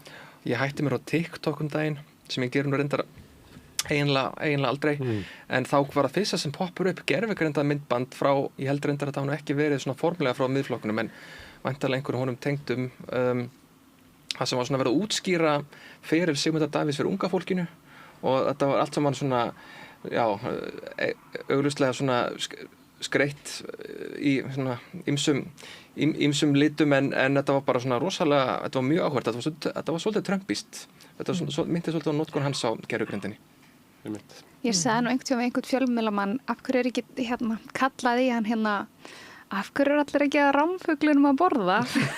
Af hverju er manningin hrunið og tortóla? Muni ekki eftir honum á Akureyri. Hvar er þessi maður í dag?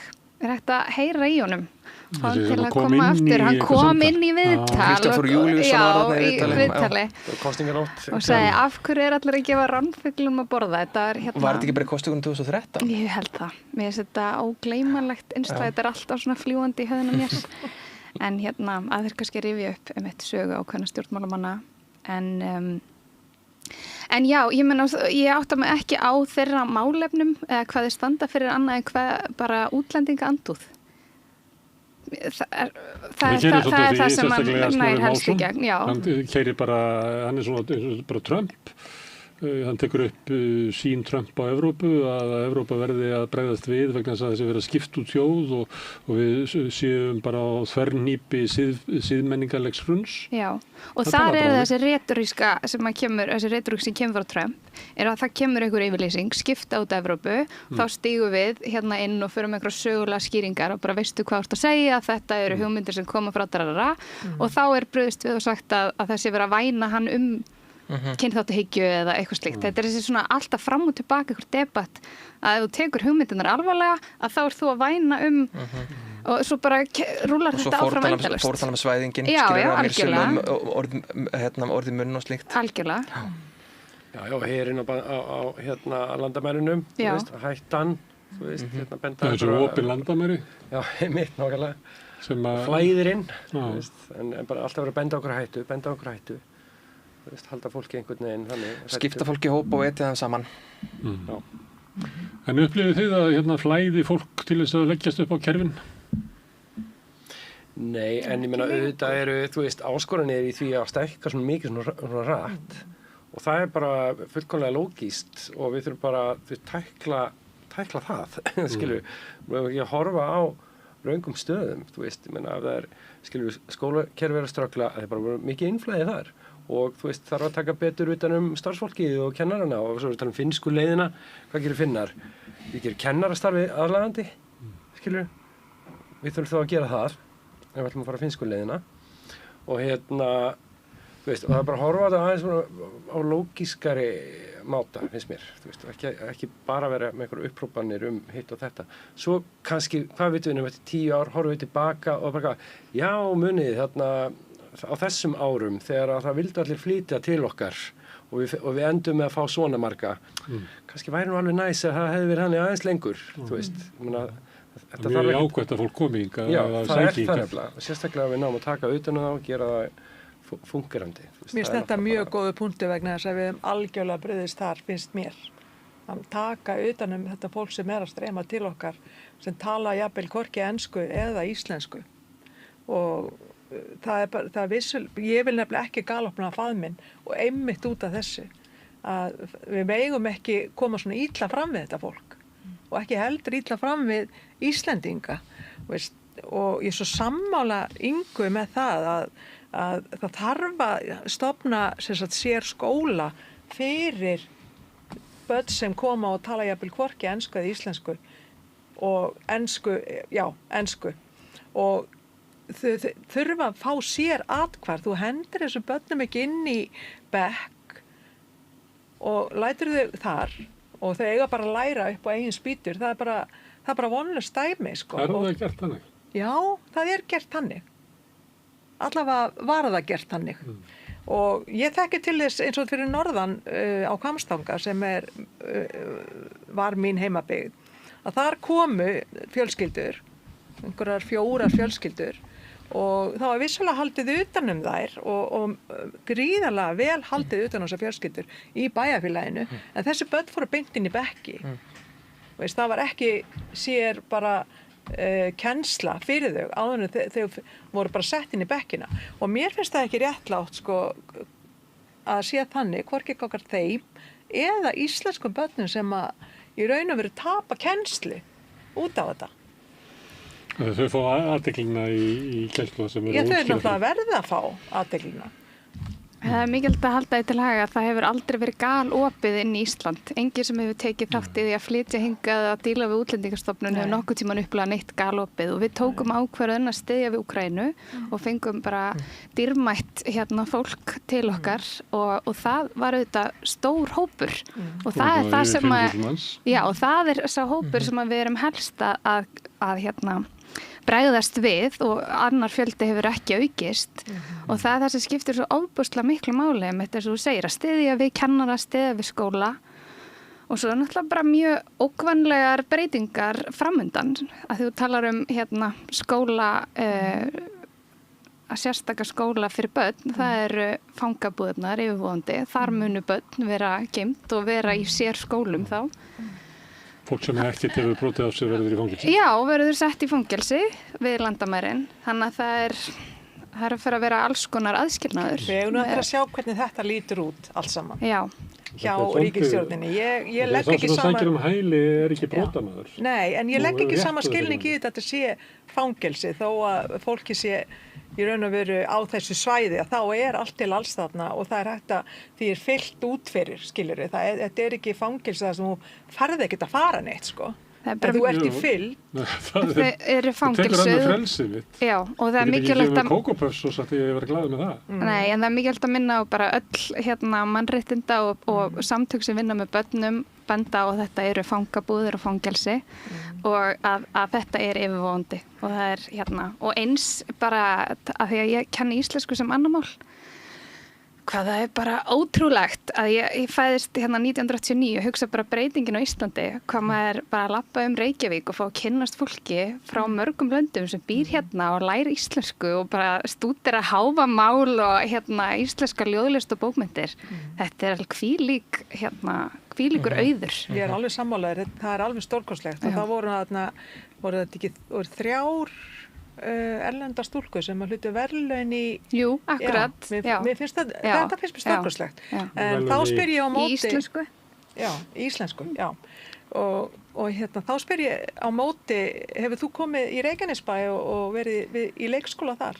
Ég hef ekki unnið í leikskóla, ég hef komið oft í Reykjanesbæ, en ég hef ekki búið þar. En ég á litla frængu sem í leikskóla í Reykjanesbæ og þar ástandið þannig að það töluð enska meir og minna til þess að gera sér skiljanlega við börnin. Þannig að hún blandar strax saman og nota meiri ensku en íslensku. Og þetta finnst mér bara mjög alvarlegt dæmi.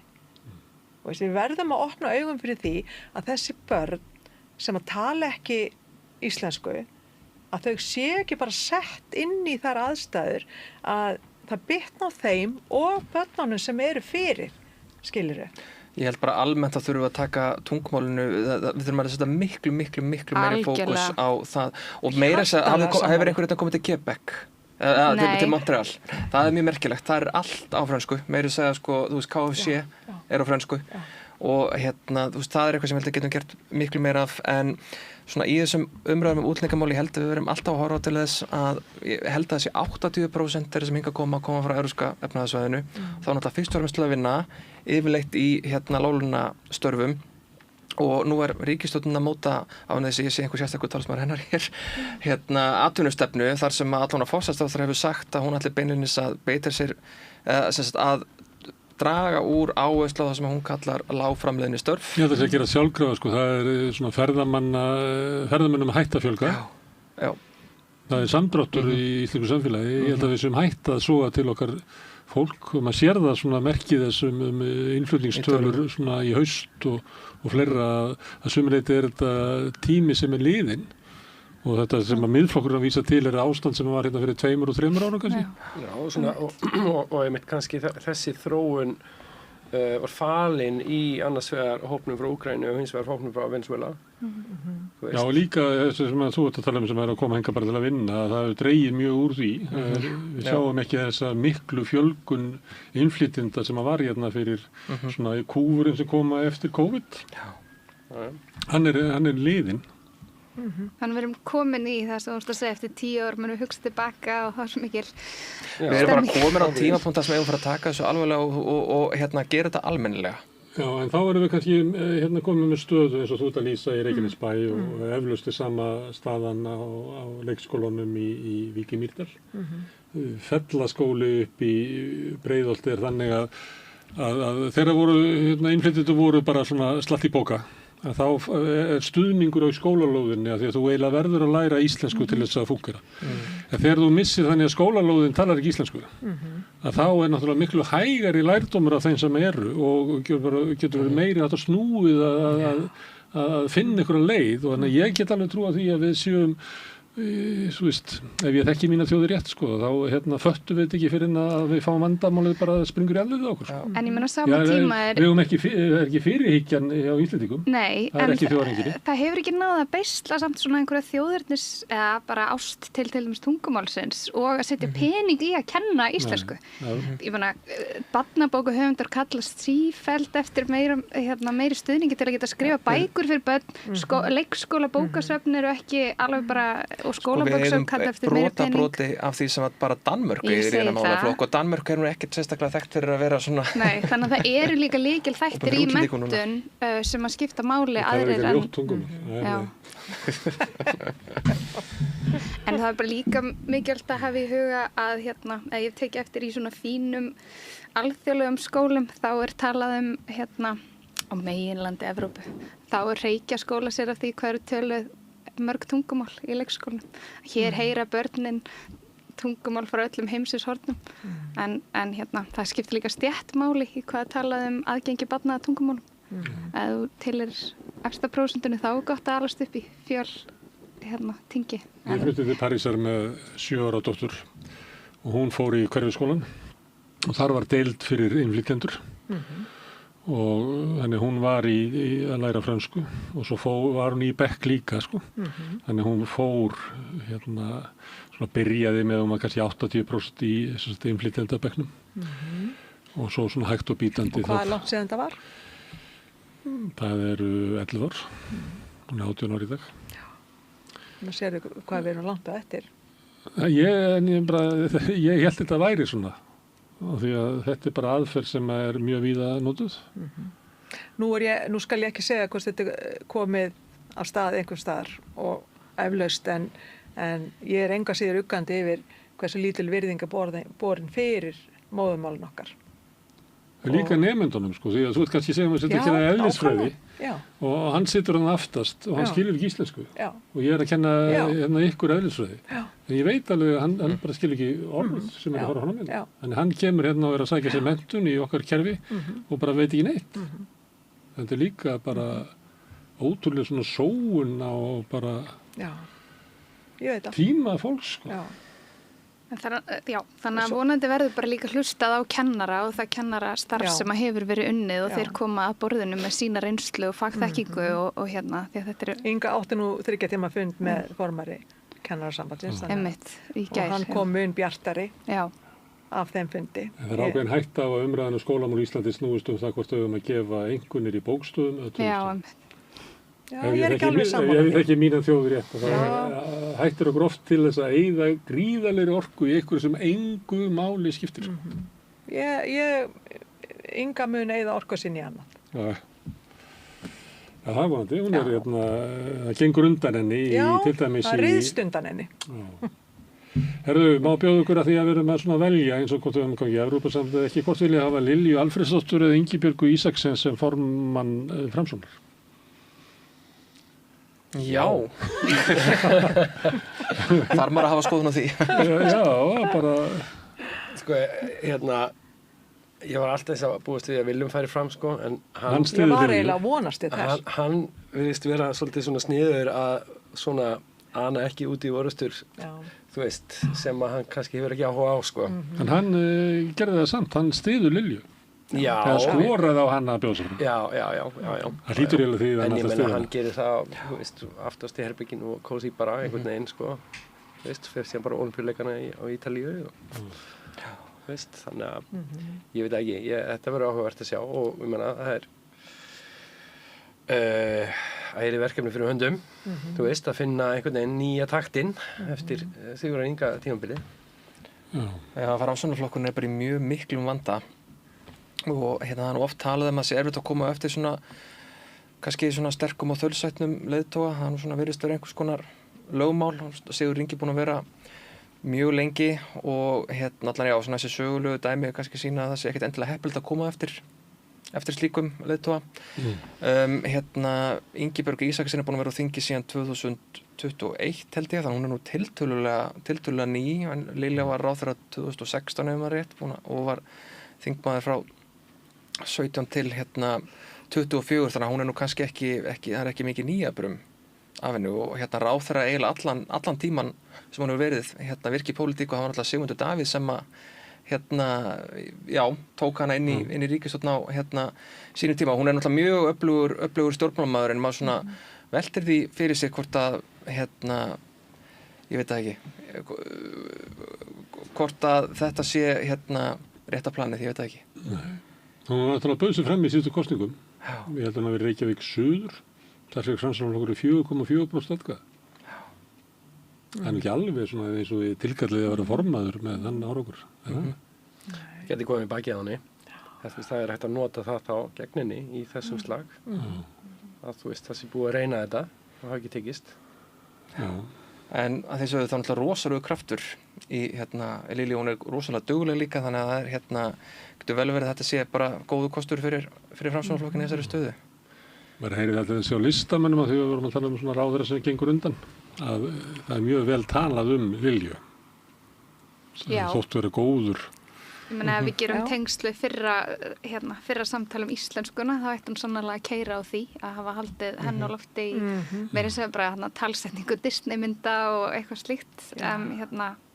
Alveg rétt, fór hún ekki út og hitti Disney í Essulfell, já, akkurat. Það var áður en við vissum eftir leikinn. Já, akkurat. Og kvikmyndagerðarmenn voru ánægðir með hana. Já. Og maður sér núna, þú veist, hvernig finnst það, þá sér maður alveg alltaf einhverjum árum eftir að hafa skorið niður til kvikmyndagerðar, og þú veist, það sér maður bara munin á framboðinu í bíó. Já. Þú veist, eins og kvikmyndaárið núna framundan, þú veist, það er ekki margar íslenska myndir á leiðinni. Þú veist, þetta svona skekkist aðeins að því að mikil framleiðsla í sjónvarpinu sem sækir öðruvísi í kvikmyndasjóðinn, en það er algjörlega þannig að núna er þessi niðurskurður að koma bara svarta hvítu í frambúðin í bíó. Og við erum ekki að standa okkur eins vel og norðmenn sem eru með mynd sem er tilnefnd til Óskarsverðlauna. Ég held að það sé tilnefnd fyrir 6 eða 7 verðlauna. Bara allir aðalleikararnir, 4 leikarar segi, leiksturinn, handritið. Viltu hvað að skipta máli þessar myndir sem eru verið að tilnefnd til Óskarsverðlauna? Tókuð eftir fréttinni? Já, hvaða myndir? Nei, hvað heitir hún hún myndi að heita tilfinningaleg gildi eða eitthvað leys á íslensku. Hún er kalluð sentimental value á ensku.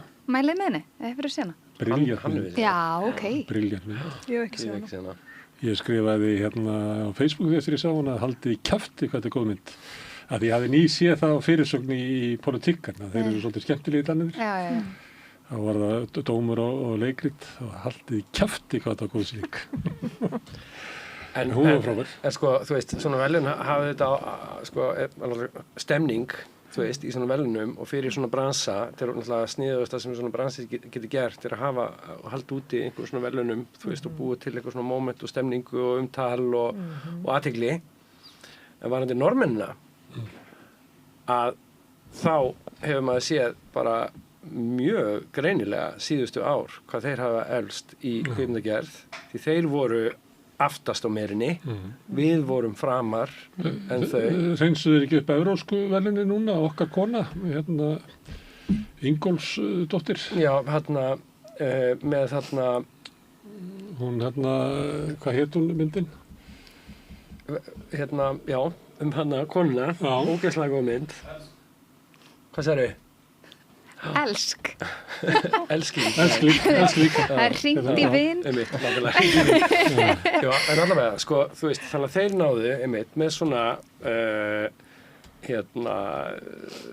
þú veist, góðu plani að setja sig framar þarna og eru núna að græða því, það er fullt af einhverjum norskum seríum endalaust og svo núna eru bíómyndirnar byrjaðar að bara sópa upp alþjóðlega verðlaun líka.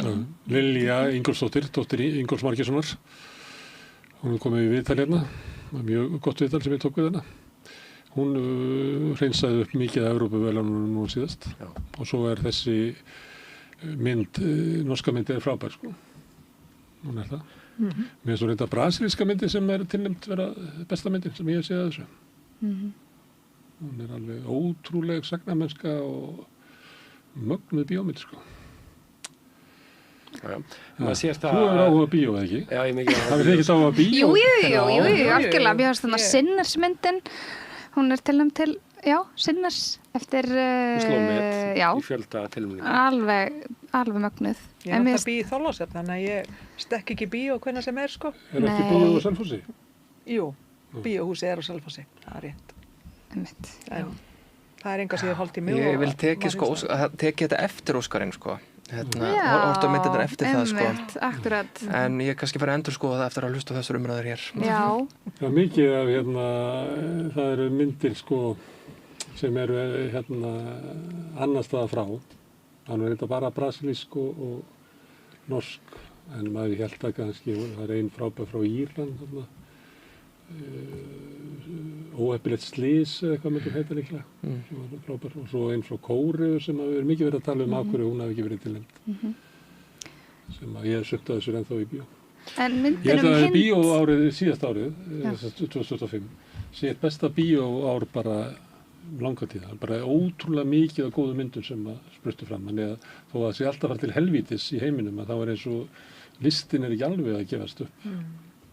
Nei. Og svo líka þessi svona alþjóðavæðing bíóbransans er svakalega jákvæð og enskumælandi gerðu lengi vel grín að því að lesa texta með myndum, en við náttúrulega, þú veist, öllumst upp við það og þekki það mjög vel. En svo fyrir nokkrum mánuð síðan snerist þetta og kannski var það bara því að það var einhvern veginn, fólk fattaði þægilegt líka að hafa texta jafnvel hafa þessi á þínu tungumáli og eitthvað svona. Þannig núna kann fólk allt í einu að horfa á bíómyndir á öðrum tungumálum og hvað gerist það? Þá fá svona myndir eins og norska myndin og suðurkóreska sem hann árið og annað, fá allt í einu brautagengi svona í þessum enskumælandi heimi sem hefur svolítið ráðið í allavega okkar bíómenningu. Það er rétt sko, maður hefur oft textani í gangi svona þegar maður er að horfa heim á tölvunni og já, svo sjáum við líka maður er að gera eitthvað annað í leiðinni. Íslenskt efni er sýnt í sjónvarpinu og þá hvart allir að það heyrist ekkert. Það er vegna þess að þú ert alltaf með textan á, venjulega. Og þú þarft að hafa svolítið hátt. hljóðið á íslensku myndunum. Já, en þú þarft að hafa svolítið hátt, sko, eða allar að, þú veist, nema allt, sko. Það er ekkert eins pirrandi svo þegar það er lélegt hljóð á íslenskri bíómynd. Hún er ekki almennilega hvað sagt er, sko. Mér finnst þetta að skánað samt. Já. Undanfarin ár. Já. Þetta var frekar vont þarna í vorinu í íslenskri kvikmyndagerð. Margar myndir sem að voru svona. Það tekur tíma, alltaf þessi erlenda framleiðsla sem kom hingað er búið til tæknifólk sem er ansi gott, sem að, ég veit ekki hvort að sé að þekka Lilju fyrir. Herðu, en helgin er framöndan. Það er við töpuðum leiknum á móti Króatíu. Hvað sem mikið? Hvað mikið mun? Já, alltaf 1-2 mörk. Það var aldrei, þeir voru eiginlega með þetta svona síðustu metrana, sko. Ég held að við höfum aldrei haft séns. Fórum aldrei yfir það? Nei. Og fólk klikkar oft á því, sko, í svona leika. Hittlið alltaf líka að vinna. Þeir öllu vildu líka vinna, meila meira við. Ég dáist að baráttu strákan okkar. Ég gríðalána með það og þetta er miklu minni munur en síðast. Nú er það ögurstund á sunnudaginn, annarkvort vinnum við Svíana eða við höfum ekki séns eiginlega, nema við þurfum að hafa verið eitthvað stórkostlega heppin að allir vinni alla og einhvern veginn að við slísust inn í undanúrslitin, en til þess að hafa það í okkar hendi, þá verðum við að vinna Sví á heimavelli á sunnudaginn. Já, við gerum það. Það er samþykkt þetta. Það er bara þannig. Já, samþykkt. Það er ekki spura okkur út í prófkjörið í Samfylkingunni? Já, það er að kvart á morgun fyrir gjöðu. Hvað, haldið að Pétur það geta það?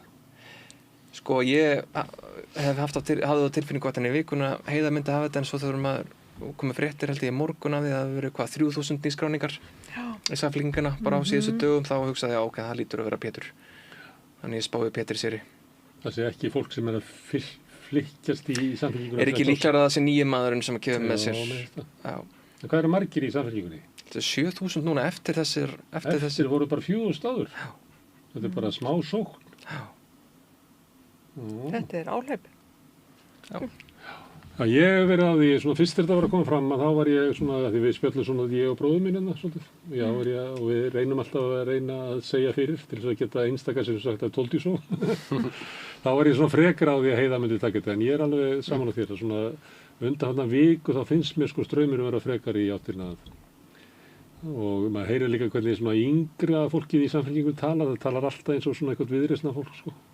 Bara rekstur og borg sem virkar og mér heyrst engin svona félagsleg málefni vera á dagskrá í þessu prófkjöri. Allt svona einhverja ímynd og eitthvað sem að lúkkar og það held ég að bendi til þess að þessi frekar straumur til Péturs. Já, og er fólk þá ekki bara líka mögulega undir niðri að gíra sig upp í slagamóti Sjálfstæðisflokknum? Það sem að Hildur verður aðalnúmerið og þá er kannski líka bara að mattsa móti henni, skilur við? Það getur líka verið málið. Kallútgáfa Hildi. Já, eða þú veist. En Einar Þorsteins, hann tók með sér 4 síðast, það ekki Pétursson svipað pólitíkus og Einar Þorsteins, kemur svona out of the blue, svona frekar hægra megin í tilvörinni. Já, allavega, með hvernig Einar gekk síðast, þá benti það til þess að Pétri gæti gengið bara það sem vel. Það er náttúrulega einhver bunki atkvæðum sem ekki hefur Framsókn að fara að halda því, Einar nær honum ekki aftur. Þannig það er eiginlega búið upp á 3 borgarfulltrúa þarna á þessu svæði. Þannig sá flokkur sem smíðar eitthvað fyrir þá kjósendur, það getur skipt sköpum. Ég veit ekki hvernig þetta er hugsað. Þú hefur svolítið verið að vinna inn í VG og svona, hefur verið í svona kosningaskipulagi? Já, alla tíð eiginlega. Og hvernig myndur ef þú verið Samfylkingi, myndur þið stilla upp svona freka til hægri og sækja inn á miðjuna? Sko það er nú allan það sem mann sýnist kannski vera planið, ég veit það ekki, meðan Pétur, hann alltaf fór svona svolítið klaugalega af stað, það var þetta Freudian slip með sálfræðingilgunguna og svo hef ég svona aðeins verið að, eins og sem ekki eitt miklum tími en aðeins fyrst með þess að mér fundist hann greinilega svona slípast til, við sáum hann í nokkrum podcastum sem hann einhvern veginn svona, mér fannst kannski skín í gegna, hann nú bara að pæla alveg talsvert í þessu, mun meira heldur en já, en þetta er augljóst kannski svona sóknin á miðun og sérstaklega komandi náttúrulega úr sjálfstæðisflokknum og annað en meina það held ég bara hefur verið planið hjá mann sér lengi og það hefur ekkert verið neitt leyndarmál sko. Það gerir það. En það opnast á tækifæri vinstra megin í Samfylkinguna? Já, það ætti að gera það. Það er svona í sögunni er það 20+% kjósenda í Reykjavík? Í Reykjavík sérstaklega. Já, það er sérstaklega Reykjavík. Þannig að það verður mjög spennandi hvernig spilast úr því. Já, algjörlega. Algjörlega. Það er ekki komið í ljós hvað Píratar að gera? Nei, þau eru ekki með í vor til vinstri. Nei. Og VG og vor til vinstri fara saman. Svolítið kannski, en þá svolítið hrátt. Og koma hérna eitthvað í vikunni og með svona þau ætla að fara að sittast niður og búa til málefnin. Það er bara, finnst mér bara mjög spennandi kostur og ég held að það geti verið það er að búa til smá svona coalition í kringum þetta og sérstaklega í Reykjavík og svo er bara spurning hvort það hafi einhver áhrif á hvað svo gerist á landsvísu seinna. En vinstri þarf einhvern veginn að koma sér saman, mér finnst það algjörlega augljóst. Mætti vera þá VG, vor til vinstri og óháðir. Það er þetta gert í svona, verðlistin hafi verið þannig, hann hafi verið eitthvað leiti opinn. Dagur B. kom inn sem óháður. Og Ögmundur þegar hann kom inn í Alþýðubandalagið á sínum tíma, þá hétt Alþýðubandalagið óháðir. Það var til þess að hafa svona eitthvað opið fyrir aðra. Ég veit ekki alveg hvernig hugsunin er með vor til vinstri. En þú ætlar að kjósa Flokk fólksins? Að sjálfsögðu.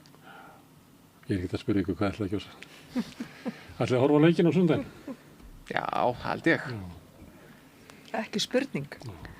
Eftir leiðbeiningar frá leikskólum Reykjavíkurborgar þá mun ég horfa þeim er náttúrulega ekkert óviðkomandi eins og frækt er fyrir börnin mun ég horfa á já, algjörlega gott foreldri á Íslandi heldur stóra afmælisveislur og horfir á handbolta kæra þakki fyrir komuna Elín, Tinni, Bjarki og Sólveig kæra þakki. Við þakka Pétri Fjellsti fyrir að taka upp og senda út en ykkur þakka MS sem hafi verið að hlusta og horfa og breytta þessu spjall okkar í fjölmiðlum. Minni á að þið hafi byggt upp dreifikerfi bara með þessi vinum og vandaminu frá efni sem við sjáum hér og heyrið og ykkur líkar. Og þá finnur fólk okkur á Facebook og YouTube, við erum í öllum hlaðvarpsveitum, bæði undir nafni Samstöðurinnar og einstaka þátta, við erum í útvarpinu á Stórhöfuðborgarsvæðinu á 89,1 á FM og það má sækja þær útvarpsendingar líka á spilarinn.is er á netinu og spilarinn líka app sem maður hlaðar niður í símann og hlusta á Samstöðuna og allra íslenskar útvarpsstöðvar hvað sem er í heiminu, það sem er net á annað borð. Við erum komin í sjónvarpið til þeirra sem svo heppin að skipta við fjarskiptafyrirtæki Símann, þar er númer 5 á fjarstýringunni. Við erum líka komin í kabalkerfin hérna suður með sjó og kannski ég veit ekki, munu önnur fjarskiptafyrirtæki bjóða sínum viðskiptanum upp á efni frá Samstöðinni sem er 24 tíma sólarhring, 7 daga í vikunnar, allan á þessu hring, samfélagsumræða við þetta rauða borðu í öðru þáttum Samstöðurinnar. Það sem knýr Samstöðuna áfram er sá hluti áhorfenda og áhorfenda sem hafa gerst áskrifendur. Það er fólki sem að gefa okkur afl til þess að halda Samstöðuna úti og vonandi að leyfin að vaxa ef að fleiri bætast í hópinn. Ef að þú ert þeirra skoðunar Samstöðin skiptir máli í íslensku samfélagi þá hvet ég til þess að gera starfskrifandi. Og það er mjög einfalt, þú ferði inn á samstöðum.is, það er hnappur sem ástendur áskrift, það getur skráðið fyrir grunnáskristin sem er 2.750 krónur, þú mátt borga meira þú vilt og þeir sem að kjósi getur látið áskristin að renna sem félagsgjöldin í alþýðufélagið, en það er einmitt alþýðufélagið sem á og rekur samstöðuna. En þetta er orðið gott í bili í kvöld, hérna í fyrramálið þá verður helgispjall, þá kemur Davíð Þór Jónsson prestur og segir frá sigrum sínum átökum og baráttu og svo í hádeginu og sunnudaginn að þá er þjóðmálaþátturinn Synir Egils á dagskrá klukkan 12:40 og þá ræðum við hér heimsmálinn og landsmálinn og samfélagið okkar. Þetta er gott í bili, njótið helgarinnar.